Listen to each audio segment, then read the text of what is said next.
Okay, I think we're going to get started. They have asked me to kind of stay generally on this side of the room. So I'm going to do the same thing to you all except Sarah, who's my tech person. Don't you hate it when your teachers do this? I'm going to ask you to stand up and move over to this side of the room. Otherwise, I'm going to be like wanting to walk over here, and then Kimball's going to yell at me and think they yell at me. Yeah.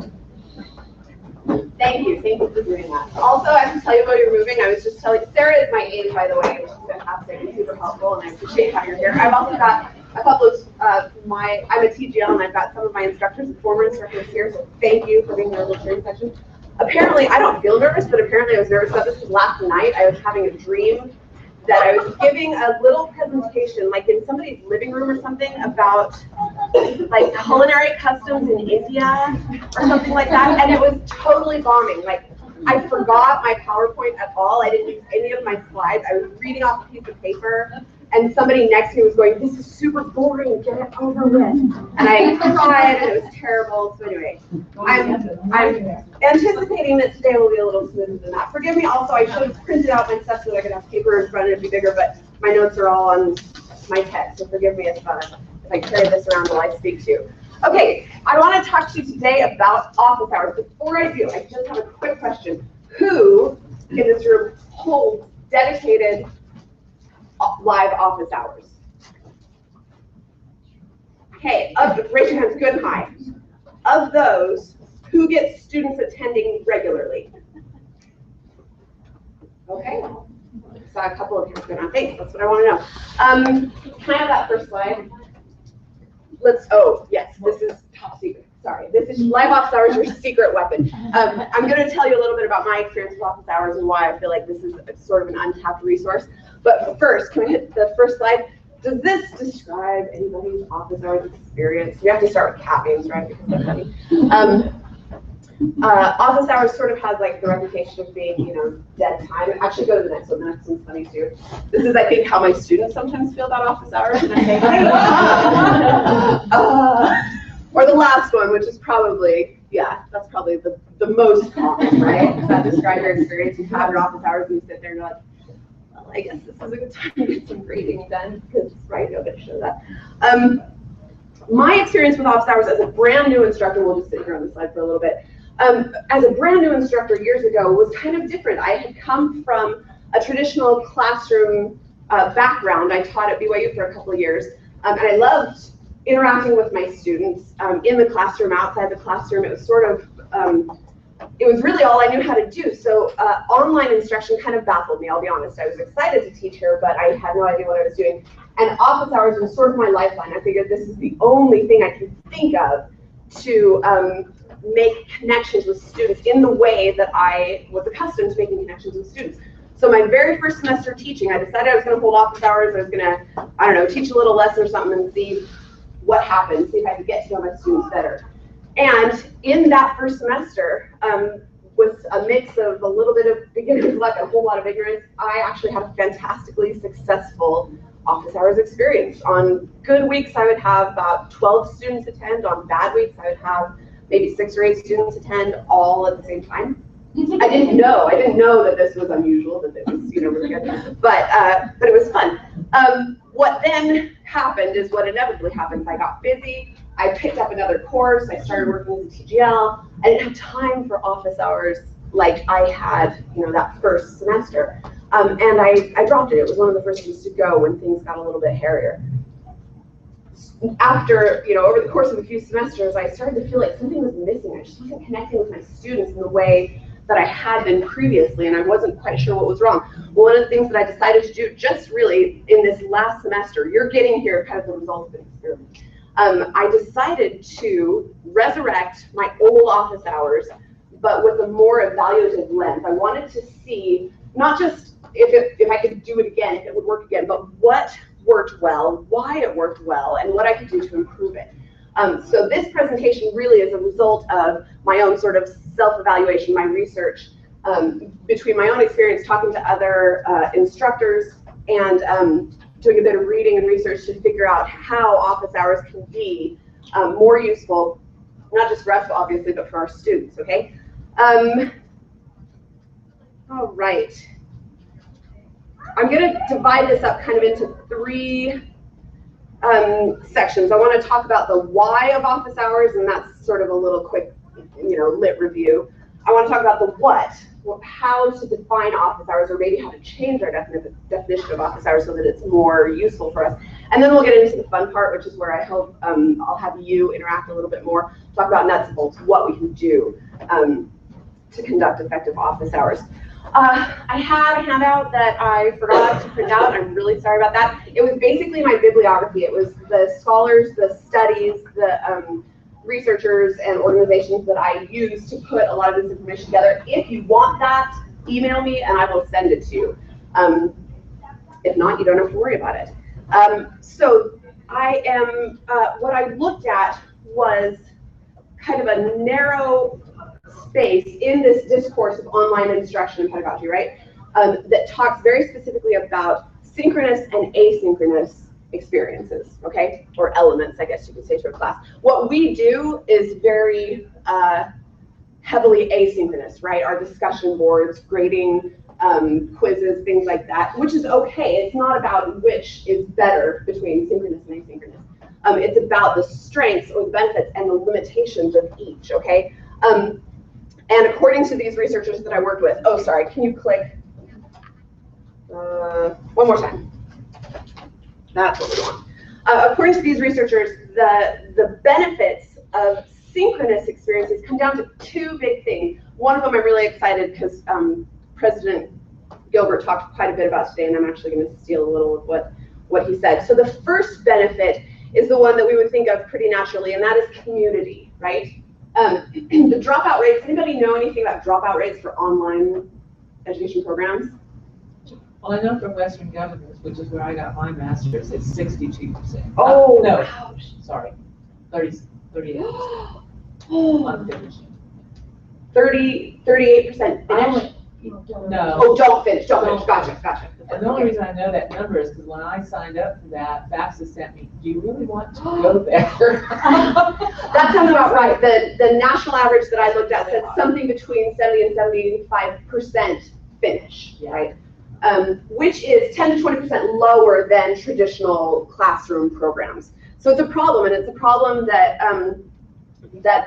researchers are looking into. Studies suggest a really strong correlation between the students' perception of a sense of community and their completion rates.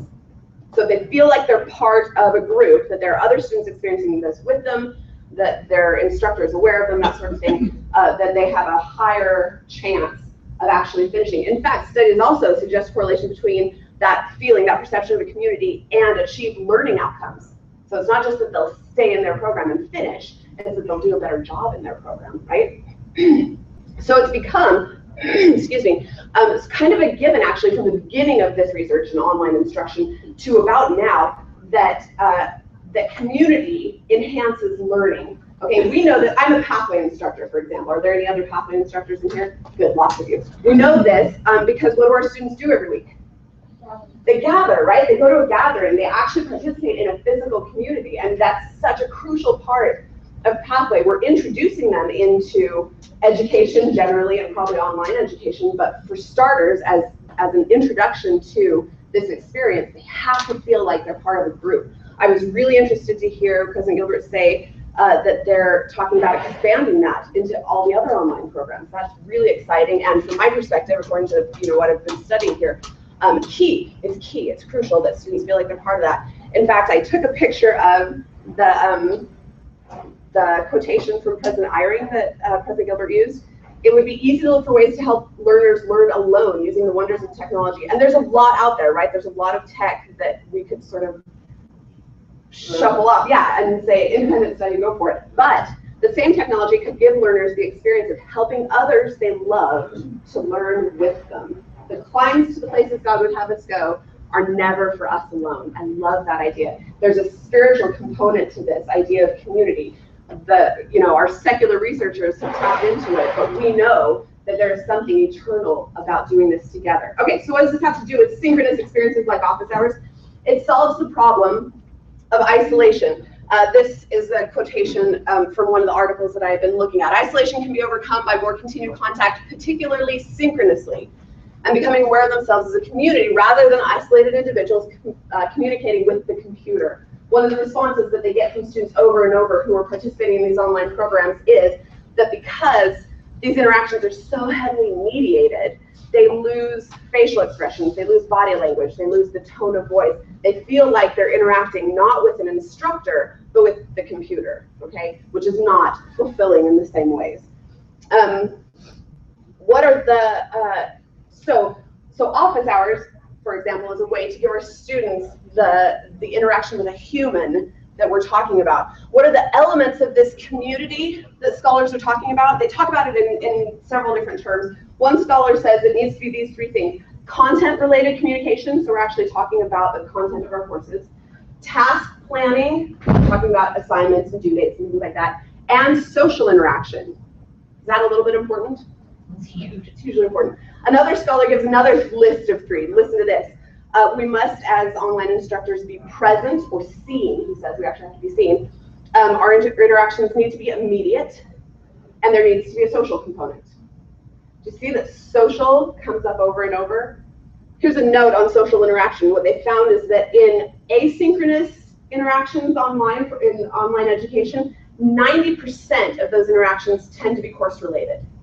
90%. In synchronous experiences, 60% of the interaction is course related. What does that mean? You could say yes, that they're off task, but we could also say, how many of you have taught in a traditional classroom? Sorry, you had your hand raised. Oh, I was just saying, it might mean that in a real classroom, we start getting into application. Like, let's hear stories, let's hear examples of how you're doing that, and then people have a chance to share. They learn about each other, and they learn about how to apply what the content is. Yes, very good. So application makes a difference, yeah. Well, in a regular classroom, you're also building relationships one-on-one, personally, right there, and with the community, with the whole class at the same time. So it seems to me that when you translate that over into the online, you can start to build the relationships, and when you build the relationships, that leads to better information for me, for the content. What happens in a traditional classroom in the 2 minutes before the class starts and in about the 10 minutes after the class starts? Somebody, yeah, I see this. People going like this. That's what we do, right? Naturally. We don't have to build it into our course. It happens naturally. And we may think of it as being off task, but we also know that this is hugely important time. It's hugely important time. I remember trying to come up with reasons to stick around and talk to my professors just because I wanted to get to know them better. It had a huge impact on my learning experience because I knew that they cared about me, and I wanted that relationship. I wanted to feel that kind of community. So 90% versus 60% means that when we're interacting almost exclusively asynchronously, we're not getting the opportunity to talk to our students in a social forum, okay? And that's really, and we try, right? We've got these Q&A boards associated with our notes from instructor, or maybe we've got like a separate little spiritual thought board, and we try to generate that. Is that super easy? Like, do they love it and jump on it and talk all the time? Okay, just making sure it wasn't just my students. Yeah, it's hard. It's hard to get natural conversation going in an asynchronous format, okay? All right, I want to talk about the second benefit. So community is the first one. Can you hit the slide? The second one is a little less intuitive, at least for me. This was news, okay? The second one has to do with motivation. It says here, synchronous communication increases psychological arousal, okay? That's, fancy academic speak. But what it's talking about is the ability to, I gotta get this right, when we're speaking naturally, one-on-one, we like to keep the conversation going, right? We're leery of that dead space in the conversation. And to do that, we read faces, we read body language. We know that our reactions are being gauged because we're doing the same thing, right? We're looking to see how what we say affects the person across from us. When we communicate synchronously, specifically when we can see the other person, we are more psychologically aroused. Another way we could say that is engaged. We're more engaged, okay?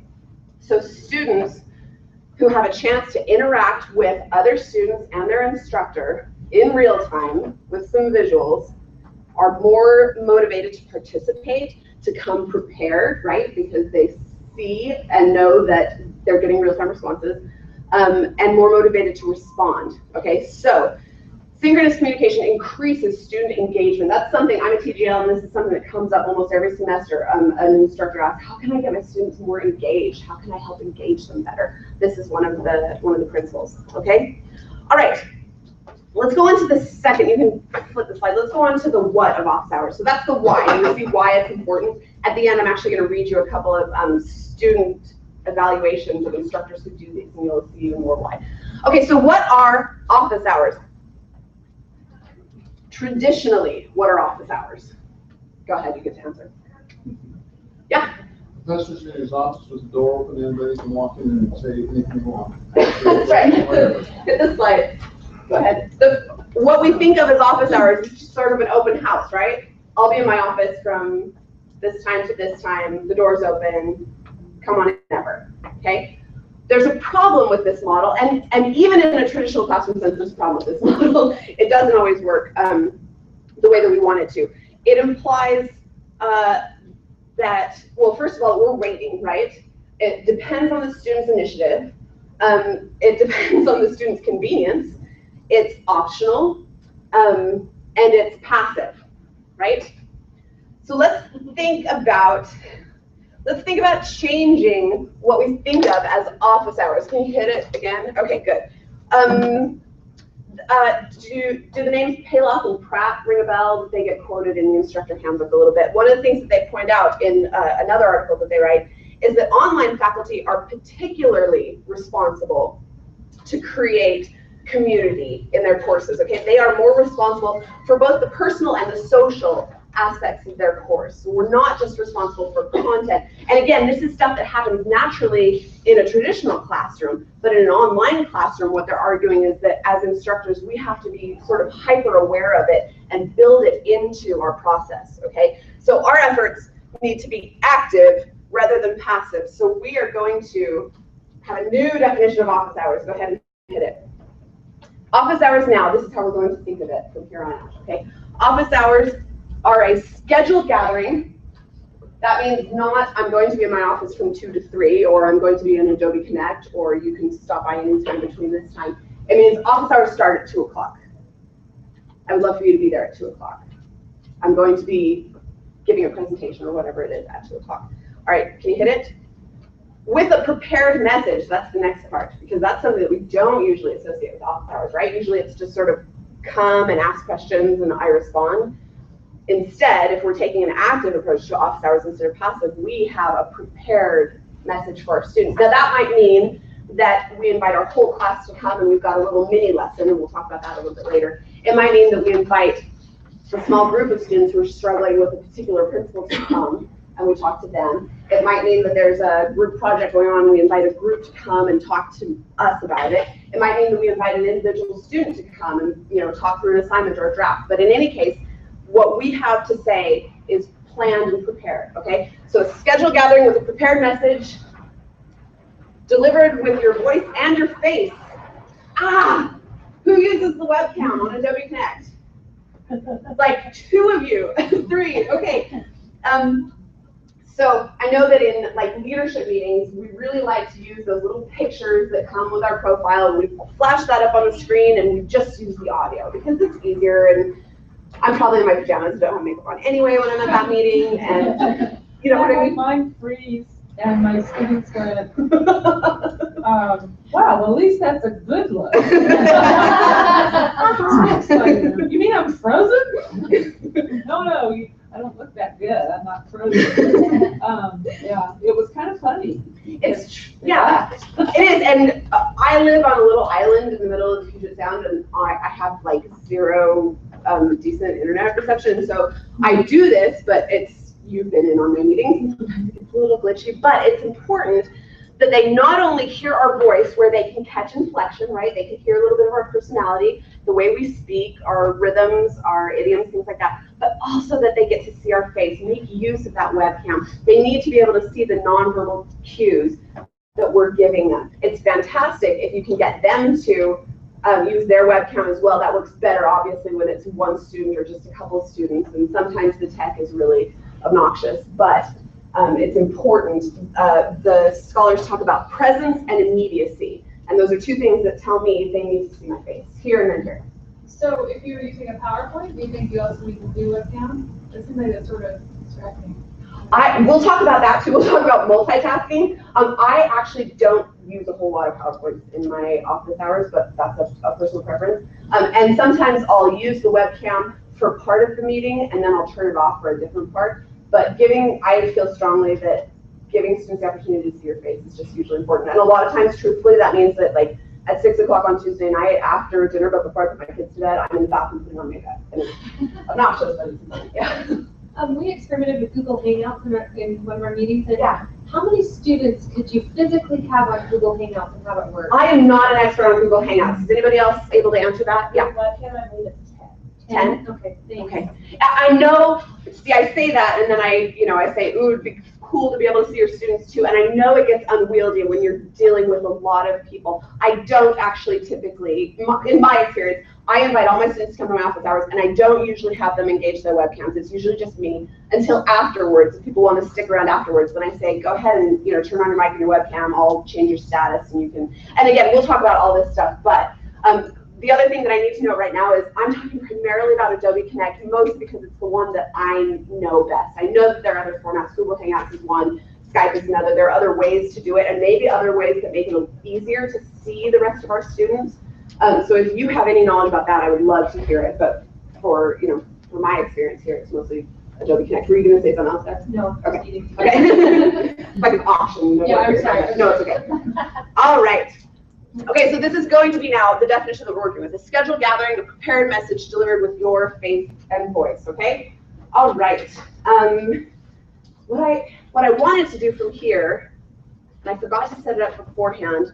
Go ahead and click. I think I've got a blank screen next. I wanted to pull up Adobe Connect. Would that be helpful to see while we talk? Yes, I'm seeing yeses. Okay, so let me see what I can do to pull it up really quickly. And I'm so sorry to do this in the middle of what we're doing. Yeah,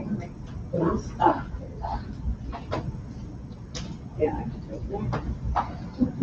I'm really liking this idea of changing what we call it, Why? because I think it will make them think of it differently too. Class party, but. Right? We're gathering or whatever. In my class, I call it our virtual classroom. And I don't call it an office hour. I say we'll have our virtual classroom on Tuesday at 6. I like that too. Instead of office hours. So they come knowing that we're going to have a discussion about class instead of. I like that. That's what we call it. X. I like that. We call ours instructor Q&A. They come in, ask questions, we ask questions.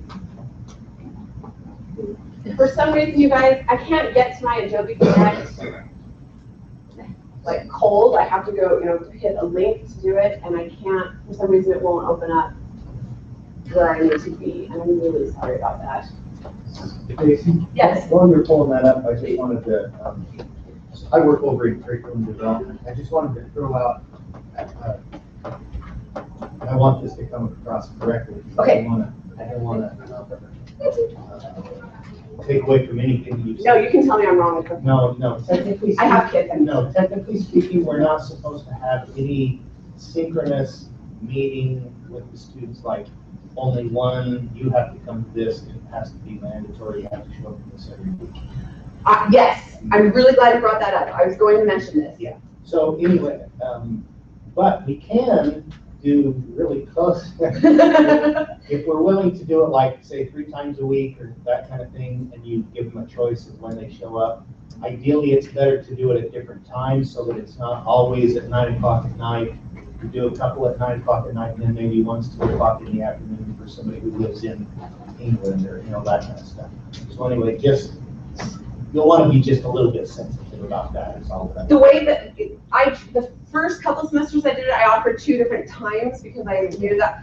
And truthfully, one of the times nobody ever showed. So that was, me scheduling. The way that I get around this, I wouldn't say it that way, but I don't ever say anywhere that it's required. I don't say that it's mandatory. But the other thing I don't do is say it's just optional. Don't worry about it.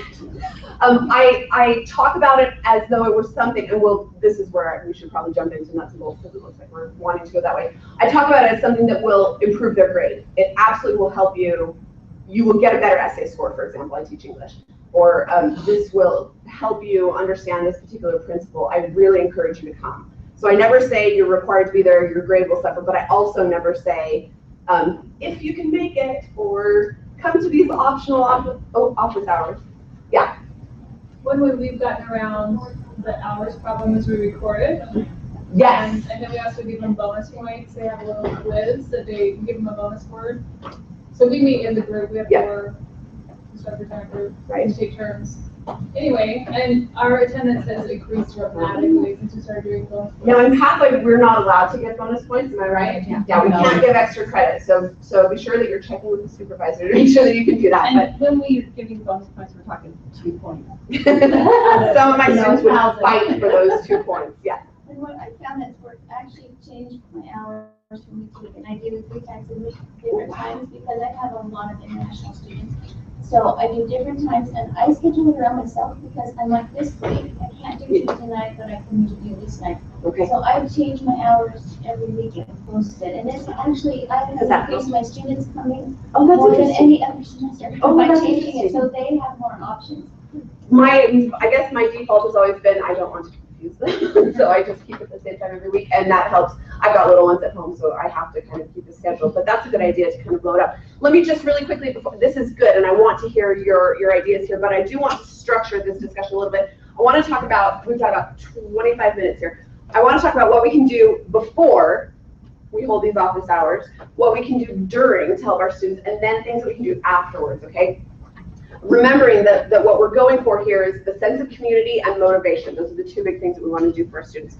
So before we start office hours, before we even jump in there, what are some things that you have done or that it occurs to you it would be smart to do to prepare? Yes. I actually have my students send in questions or topics that they would like to discuss. Good. So they send me that before we have. That is excellent. That's something that I've done in teaching group meetings, but it's not actually something that I've done in office hours, but that's a great idea. So invite students to help determine the content of those meetings. Very good, Sarah. I always define my objective. But why am I doing this? So it feels worth my time, and what are the students going to get out of it? Good, good. Define your objective. Because what's not useful is, the open house idea, right? Just showing up and saying, oh, maybe I'll talk to you about comments this week or something, right? Yeah, Melissa. We will typically go through and present a little mini lecture, and most of that content is taken from the most commonly missed questions on quizzes or tests, the most difficult concepts that they're going to have to understand. Because what we can't do is introduce something new and then hold them responsible for that, right? We can't add to the curriculum without going through the course management, okay? So what's not helpful is to say you have to come and I'm going to teach you something fantastic and new and it'll help you, and you have to be there and you get points. What we can do, and especially once you've been teaching the same course for a while, is to figure out common mistakes, common problems, things that are covered in the course, but that students still trip up on. So my example is I teach English. It's comma splices. We spent what, 3 weeks on commas? We spent 3 weeks on commas, and I still, all the way till their final essay, have problems with comma splices. So I hold an office hour session, and when I do it, these little mini lessons that I do, they're 15 minutes long max, okay? So I hold a little mini lesson on comma splices. It's part of the curriculum, but it's something extra that I can tell that they need help with, okay? Very good, Melissa, thank you. Yeah? This is just something I've been experimenting with lately. Okay. and the reason I came to this because I love this idea.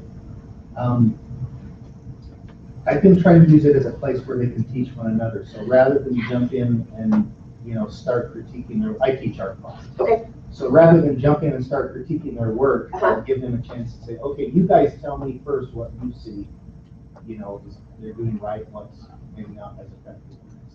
Good, so one of the things that we could do in preparation for office hours is maybe give them sort of an informal assignment, right? Switch assignments with somebody else, or come prepared to ask questions about, or so involve your students even beforehand, help them prepare for office hours. That's great, yeah. It seemed like several years ago, we had a revision course 212 that was a synchronous small group where everyone took a role, and then that role changed each week. One was the moderator, one was You can, in groups, if you're divided into groups, you can do synchronous activities. You just can't do a synchronous activity for the entire class. And that actually sounds a lot like something that they do at their gathering, at least for pathway students, right? That there's a lead student every week, and they change that role every week. Yeah. Couldn't we do that in an office? I mean, couldn't we have students lead? Because they've got to learn the material, and if I'm blowing it at them, they're not going to learn it the same as if they're by figuring out and presenting it. So could we? Is it wrong to let them present? No, not at all. No. I mean, it would have to be voluntary, right? We couldn't say, everybody has to sign up for one, and Could we, if we ran it through the course lead and got permission to add that to the class, to the curriculum? What's the rules on that? Yeah, so Kimball, you might be able to help better on this than me. Kimball's asleep.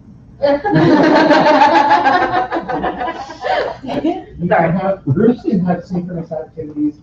The entire class is supposed to have a synchronous activity. That's basically the guideline. So as far as what they do in that synchronous activity. So if they volunteer to sign up to do a presentation, that's cool. Okay. So that's great. No, you can assign groups. But usually if you're going to have synchronous activities, in the group, they're kind of self-sign up for times that work for them. But pulling back, that's kind of a larger idea. It's actually a fantastic idea, but kind of the smaller application here is, as far as I know, we can absolutely invite students to prepare a mini lesson and come present, right? So, for example, if you've got a student who's struggling with a particular principle, assign that student or invite that student to research and present a little bit. Not, this is the principle of learning more when you have to teach it to somebody else, right? Okay, good. For what's worth, when I do my deal, I just post a Google Doc and I say, post your artwork on this Google Doc. Excellent. And then we just pull that up. Yeah, which is great. And we've got so many, well, in fact, that was kind of the first bullet point on my list, is learn the tech and use all of your resources. So like I said, I work in Adobe Connect, but we also have a lot of other ways to share information, to share assignments and things like that. But you have to know what you're dealing with. What I really wanted to be able to do was to pull up my Adobe Connect here and show you, have you used polls? Have you used different layouts that you can change around in the course of your meeting? Have you used music or videos? Have you used individual chats besides just the big chats, file share, whiteboard, things like that? Have you explored everything that there is to know just in this one format that we have in Adobe Connect? Not to mention Google Hangouts or any of the other ones that you want to use. So spend some time getting to know the technology so that it can move smoothly. I love, again, that quotation from President Eyring, where he says we could use this technology to help them do it by themselves, but instead let's use the technology to figure out how to have them help each other. There's a lot of resources. Yeah. Are there any trainings available for Adobe Connect? Are there trainings available for Adobe Connect? Yes! Tons and tons. 201. Yes. 201. OL 201, yeah. Really? Yeah. They have a whole module on it. Yep. Plus, am I right, if you just go to the community, I think there are a whole, It's also in the tutorials, Oh, yeah, video that's tutorials. Yep, which is why I wasn't too panicked about not having Adobe Connect up here, because I know that I can send you there and you can learn anything you want to know on. That's how we all learn. It's how we all learned it. And then if that's not enough, ask your TGL, and if they don't know, they'll ask their dean. Mhm. And If then it's the age, then they But it's true. I just attended a breakout session about the online community, and there is such a wealth the resources there. You could spend your whole, however many hours a day working, sifting through that and not get to all of it. So that is where you would find what you're talking about. You had another comment back there. I was just gonna mention on the synchronous thing, keep this in mind that we found out through the grapevine that we had a student over in Ghana, and he happened to be in a bishopric. So he would go to the church house to get his internet. He didn't have internet. Problem was, he had a synchronous activity that he had to attend, and because he was in Ghana and everybody else was in the US, his happened to be at 2 a.m. in the morning. So, and it took him 3 hours to drive. No, actually, he had to walk because the buses don't run at 2 o'clock. So it would take him 3 hours to walk, he'd be there for his hour meeting, and it'd take him 3 hours to walk back home. Obviously, it's used up most of the night. Yeah. Fortunately, he was in the bishopric, so he had a key to the church. And he had nothing better to do. Yeah, right? exactly. Anyway, so that's just, I just throw that out there as we're planning these kinds of things. Right. Keep that situation, Yep, and I appreciate that because I've had students all over the country, which is why when you're learning the tech, also learn how to record and archive those meetings because that's not always intuitive, and set yourself some sort of alarm or a sticky note or something to remember to record the meetings because that's my favorite trick is not recording the meeting that I plan to record. Okay, let me just mention a couple here. We talked about picking a topic, right? Not new material necessarily, but we can tailor what we're emphasizing to the needs of our particular group of students. Prepare and practice, because things like this happen where you think that you're going to get to show something and then it doesn't work. So upload everything you need to have the student in the classroom, but I'll fix that. Yeah, exactly. or in my case, my husband, like nearby always, so I can think, what do I do? So run through everything before you try. Make sure your slides work. Make sure you've got an outline, things like that. Here's another thing I was going to mention. Somebody mentioned PowerPoint, which is great. PowerPoint is, we use it all the time. We don't have to go crazy with PowerPoint. We don't have to make a new PowerPoint for every single office hours mini lesson that we hold. Sometimes just a graphic is enough. Sometimes, a really well prepared set of questions with either a picture or not. Sometimes that's enough. They don't. What's more important is that they feel like they're part of this group, right? That we talked about. They see your face, they hear your voice. It's not so important that you have these beautifully prepared slides and that they get all of this information, okay? That's completely secondary, if not tertiary. Be there early. You guys ever logged on to a meeting and like nobody's there, or someone's there but nothing's happening, and it's awkward, even though we can't see each other necessarily, it's still awkward because you don't know if you're allowed to chat or if you're early or if it's the right day or anything like that. Be there early, have some music playing or a video or something, set the stage, have an icebreaker question, make sure that we're thinking of this time as we would the time before or after class, that there's mingling going on, that there are opportunities for mingling going on, okay?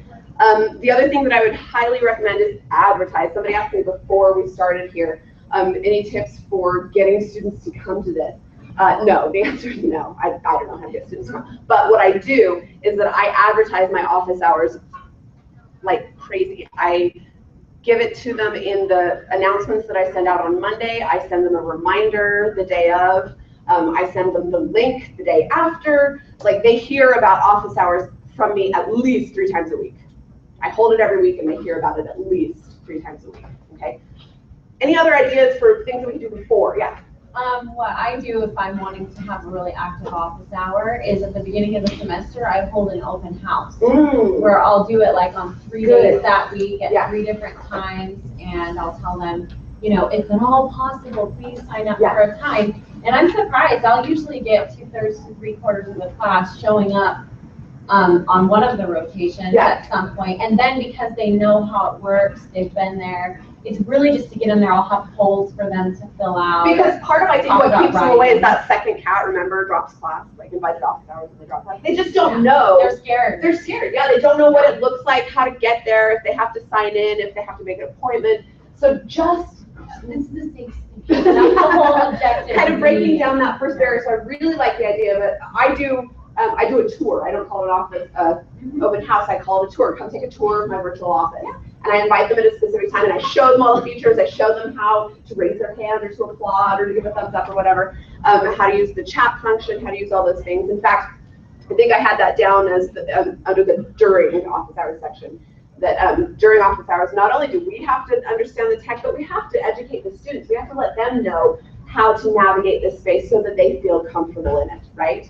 Any other ideas, thoughts, things that we can do to prepare? Yes? Just a question, if you record your office hours and then publish them, does that decrease attendance because people figure they don't need to come because they'll just download it when it's convenient for them and they won't come to the office? Anybody have an answer to that?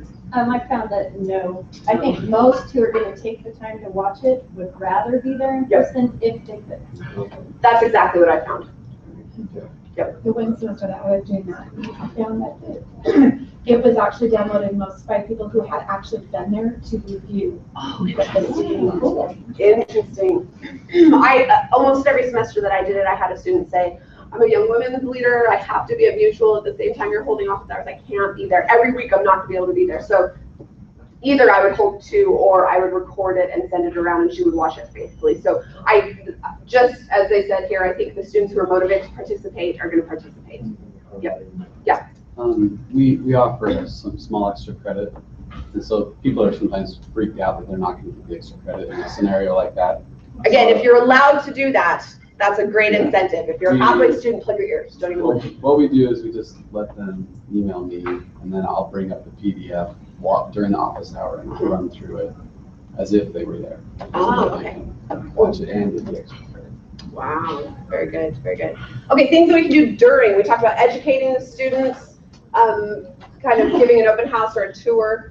Be tuned in to the students. So this is tricky because at least in Adobe Connect, we've got a lot of different ways to interact, right? They could chat, they could set one of their little icons, they could, sometimes I open it up and let them, make them not host but presenter so they can type in notes or on a whiteboard, things like that. So it really requires, I know multitasking is kind of a bad word right now in organization and stuff. I know, but it does require us to be able to keep track of multiple streams of discourse going on at the same time.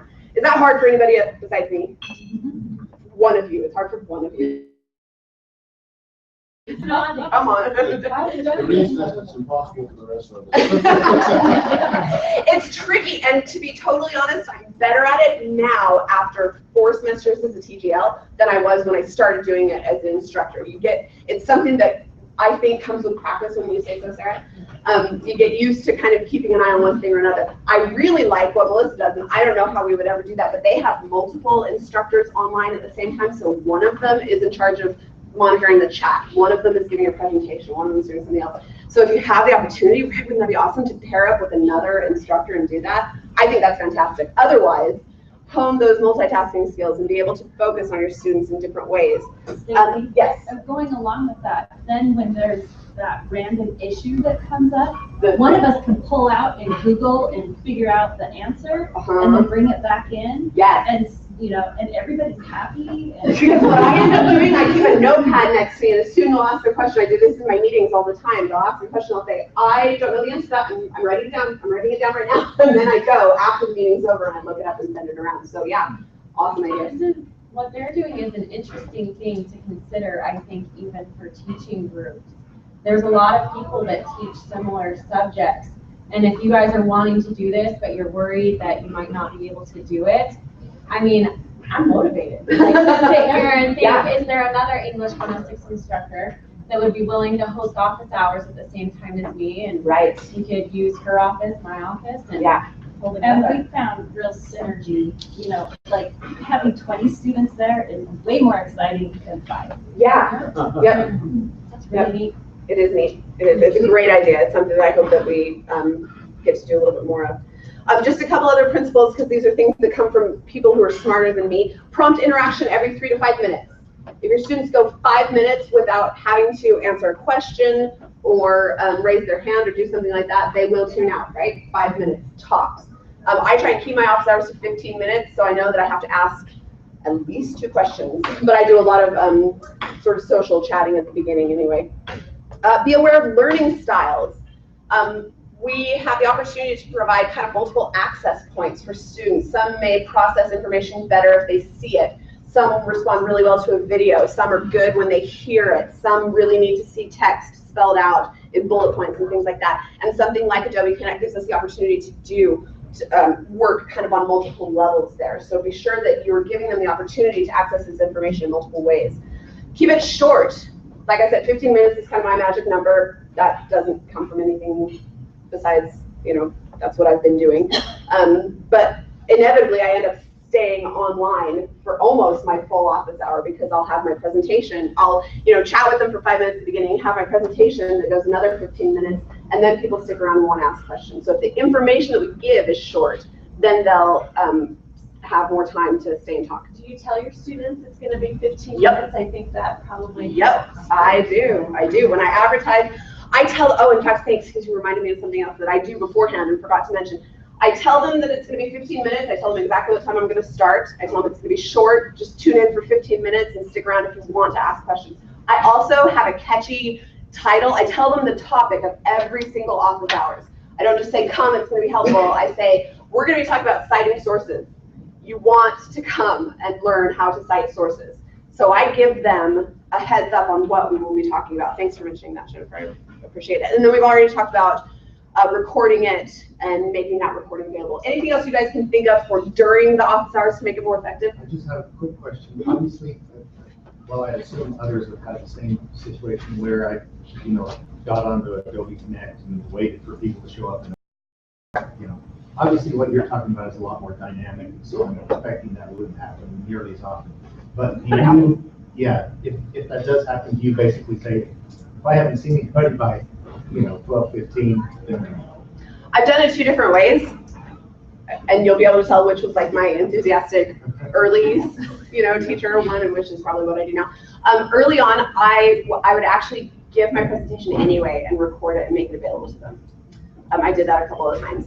I never heard, I don't know if they appreciated that or not.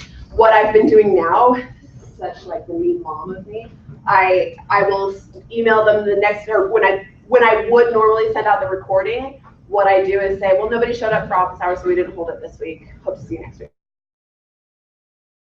Motivated them to show up, because I'm not going to send around a recording. Couldn't you be more direct and say, I'm sorry you couldn't make it? Yeah, exactly. Sorry. Or send around a recording of me going, why? I don't do that. I don't. Any other ideas of things we can do in the course of our office hours? Yeah. There is one thing that I learned, and you may already know this, but in Adobe Connect, there's a doorbell. Yes. Who uses the doorbell? Yes, the doorbell feature.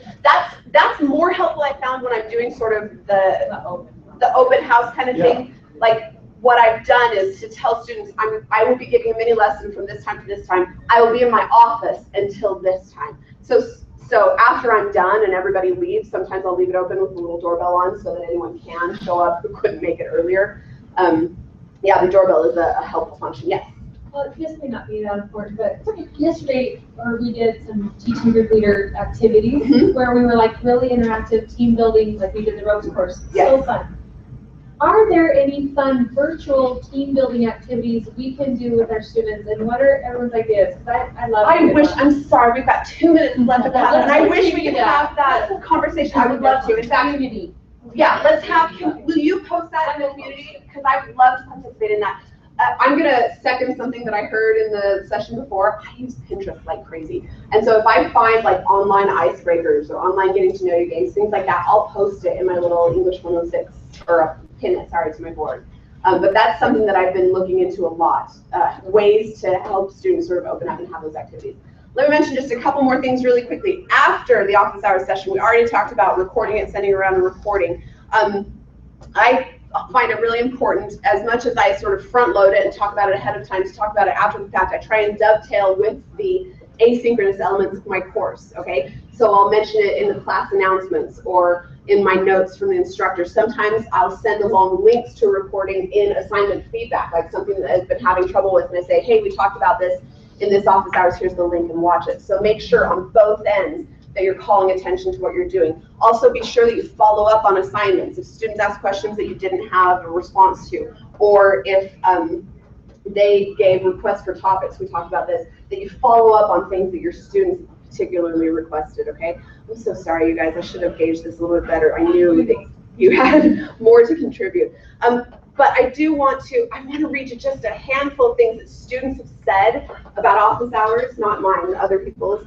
I love that she has this set office hour each week where we can log in and receive a short mini lesson that helps us with our assignment. She also provides questions and answer discussion times as well. I love that she has office hours where we can meet with her and get more detailed instruction. Sister X is over the top when it comes to helping people as a class or individually. She spends time teaching us during her office hours. This one is my favorite. I loved the class meeting every Tuesday night. It helped so much. I wish every course would do it. Okay, sorry, I got more. I could read more and more of these. The students are responding to these. It's not just theoretical. The experts, tell us what they tell us.